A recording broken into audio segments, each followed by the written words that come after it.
Okay, now we're going to move on to the next team. This is, please welcome, Nurse Staffing Solutions from Tukwila and affiliated with Washington State University, Spokane. So please give a little bit of space because immersed here in the land of purple could be a little bit of a disconnect. And also an affiliation with the U.S. Army. Please welcome Nurse Staffing Solutions.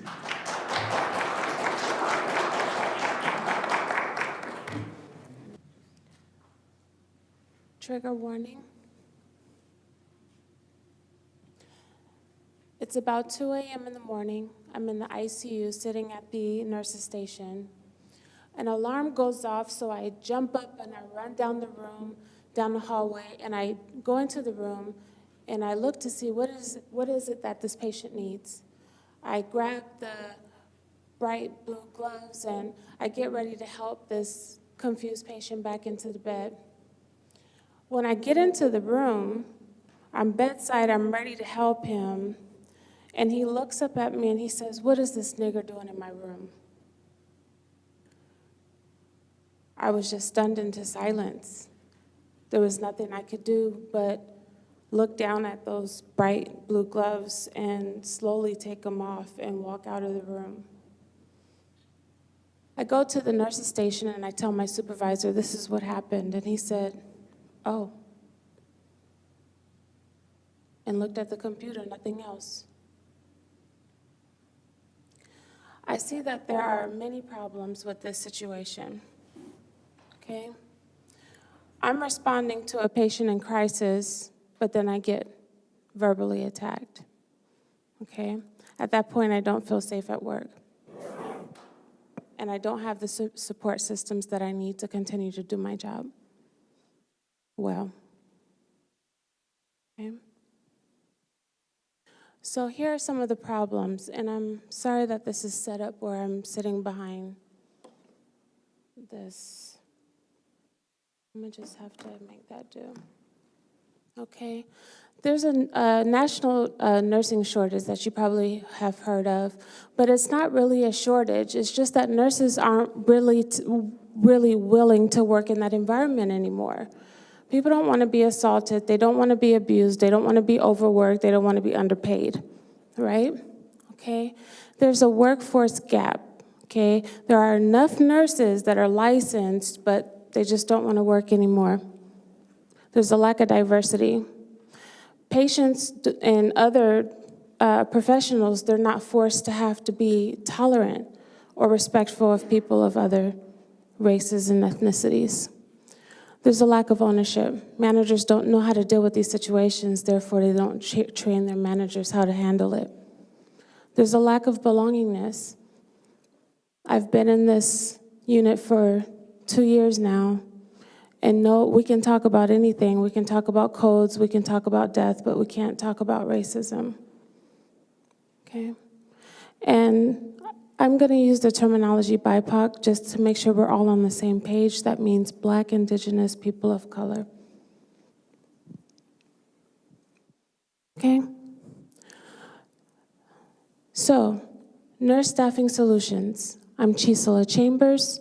I am the founder and CEO. I'm a nurse. I've been a nurse for 17 years. I'm also a faculty member at Eastern Washington University. And I have a master's in public health. So I've been trained to think about systems, processes, and figure out solutions.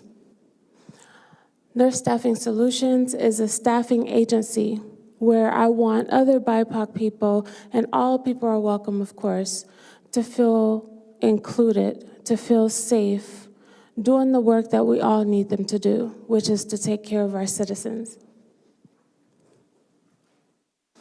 In Nurse Staffing Solutions, what we do is we look at what facility needs and what nurses need. Facilities need to drive revenue. Facilities need to reduce their liability, reduce their costs. They need a workforce, but they don't always want to pay the salary, the benefits, all of the things. They don't always want to have the long-term commitment for employment. Sometimes they just need temporary help.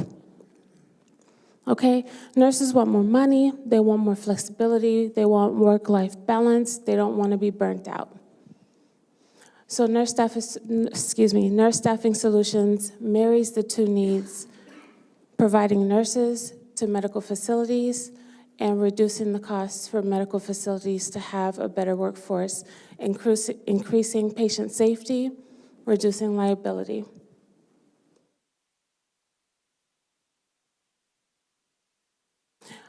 I started 6 months ago, but we are licensed, insured, accredited, and certified. We have all of the numbers.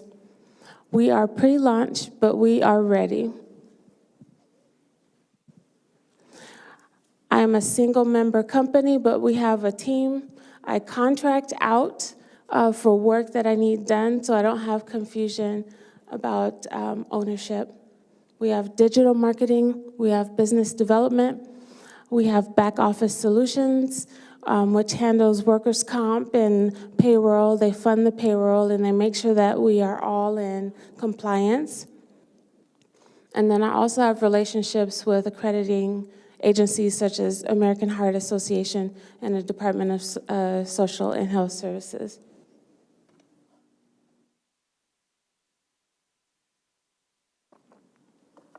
So I'm a nurse. 6 months ago, I didn't know anything about business, but I was very passionate about it. So I enrolled myself in 2 courses, and one specifically for nursing staffing and one a community-led business course. I've been reading books and Audible and doing all the things to make sure that I can understand what it is I'm getting myself into. This is the research that I've come up with. I understand that my revenue is based on 30% markup for staffing, and that when it becomes B2B sales, it's a direct sales. B to government, it is contract. And we will continue to build on revenue through partnerships, activities, webinars, lectures, and fee per hour. The market overall, staffing is a $30 billion industry worldwide. I saw some heads go up on that one. In Washington State alone, there's 4,000 medical facilities. Okay, all of them need nurses, all of them need nursing assistants, all of them have needs. When looking at the government contracting opportunities through REBS or SAM, I read the emails almost every day. It's a $14 million opportunity just teaching CPR alone. Our competition focused on our primary activity, which is staffing. There's a lot of huge staffing agencies out there. We have the competitive edge because we are focused on community relationships. Born and raised in Seattle, graduated from Garfield, I am making relationships with these facilities, wanting them to have the solutions that meet their needs specifically, not just throwing nurses, random nurses at the facility for 13 weeks, or not thinking about the long-term outcome of those placements. As a nurse, I've been a staff, I've been agency. I know what the facilities need, I know what the nurses need. Just give them what they want. Another division of our company is training. Therefore, we also have competition with other training companies. We are different because we will be online, we will be virtual, we will reach rural communities, we will reach the reservations, we will be more accessible, welcoming, and supportive. We want to be convenient and affordable. We are different because we offer training. We have these accreditations, we're not just saying it. Okay? And when we're talking about traction, I have these conversations daily. I see it, I experience it. In my job, on any given day, we are 50 to 75%. We're missing 50 to 75% of our certified nursing assistants. That's a training and staffing need that I can fill. This is 1 year action plan. that I spent quite a bit of time on that I can't share with you. I will just say that I'm applying for a grant for $100,000 due March 28th, and I need a fiscal sponsor. And all those numbers are there. This is my inspiration. And I want to say that if I can serve 1 million people, I know I can be a millionaire. Marketing is in the service, and revenues in the relationships. I was going to show you a video of last week going to advocate for nurses. It's not about just making money, but as I'm serving, as I'm going out into the community, lobbying, I am making connections, I am marketing my business, and I'm excited and passionate to do this thing. Thank you so much.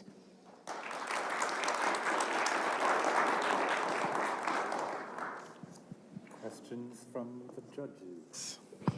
Yes, I have a quick question. In your first slide, you mentioned that one of the reasons that there's a nurse shortage or why nurses weren't wanting to fulfill spots in facilities was because of the working environment Yes. that they were in. And on the next slide, you mentioned the services that you provide for these facilities would be to help them with growth and costs and things like that. So I'm having a hard time kind of making the connection between what tangible things you do to help alleviate the problems that the nurses are having with the environments that they're working in. Thank you for asking. Your experience as a staff nurse is going to be different than your experience as an agency nurse. As a staff nurse, for example, I wanted to come to this as soon as I got the email that I was approved for the next level. I've been begging for 6 days to get today off, and I still didn't get it off, and I just called in and just didn't go to work. That's staffing, right? Agency is, I need this day off. I don't have to ask for it off. I'm just going to have it off because I have control of my time. By the way, I do make $6 an hour more per hour, so I'll have more money to enjoy my free time, right? And then you choose your environment. You went there Monday, you didn't like it, you don't have to go back. That's not the same for staffing. So we're talking about two different experiences, staffing versus agency. Does that clear it up? Yeah, so it's not, the services you provide aren't necessarily, you're not really being a consultant for the facilities. You're kind of being like a buffer to where you won't have to submit the nurses to that kind of environment, but rather be like an advocate and place them into the environments that they like. Correct, for both. Okay? So as an employer, and the reason why I brought in my story is because I do want to be a buffer, a protector, an advocate, lobbyist, whatever all the things are for Black BIPOC nurses, right? Because I've been through it and I'm saying, okay, it's not going to happen on my watch, okay? But then the other side of it is there's more opportunity for revenue. I want to teach your whole cohort CPR. I want you to hire 20 new people. As we know, high school students aren't going to college like they used to, so we have 20 people that need jobs. I'm going to come in and teach you home care aid. I'm going to teach you home care assistance. I can make that money as a consultant. Additionally, I've been hired to do diversity, equity, inclusion workshops for people who need to understand what that looks like bedside. Because people are saying, well, I hear the word anti-racist, I hear equity, but what does that mean every day when I'm touching somebody, when I'm caring for them? Does that really have anything to do with me? So there's a lot of opportunity for consultant work. I'm all about the solutions, nurse staffing solutions. Yes? I'm not an expert, but it seems like there are huge barriers to entry for a person who aspires to be a nurse in this country. All the years of education, lack of space in schools that teach nursing as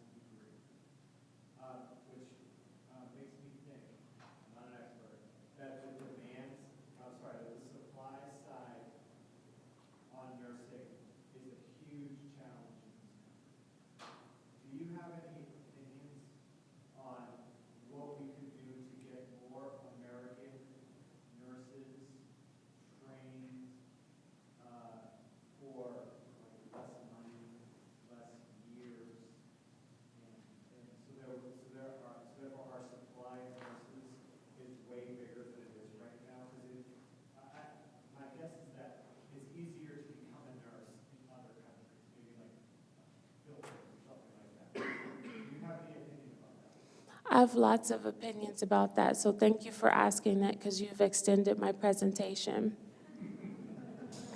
So that is why if you visit my website, www.nursestaffingfirm.com, you will see that I talk about a training to staffing pipeline, okay? So what that means is I'll take you from high school. We can even start talking at middle school. I got the stethoscopes, let's listen to the heart, let's listen to the belly, get excited about health sciences, right?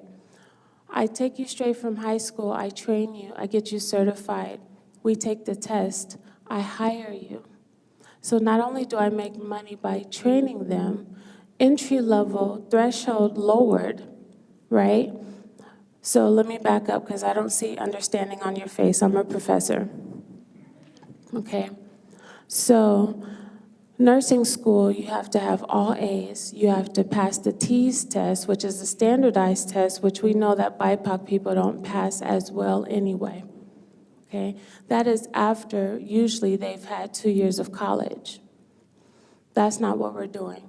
We're doing high school graduation, 75 hours with me.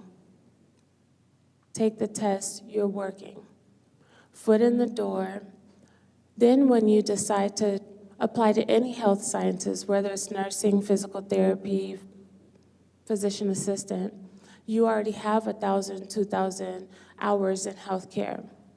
By working for me, then you have an idea of what healthcare is like.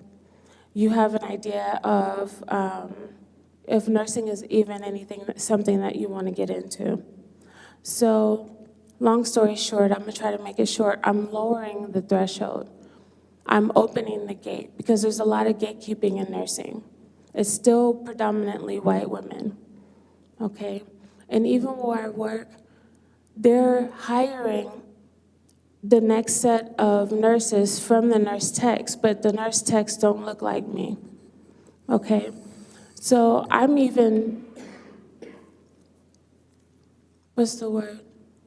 I'm stubborn enough that I want to have my business and I want to stay there part-time so I can make sure more BIPOC people are going in there so they can get into critical care.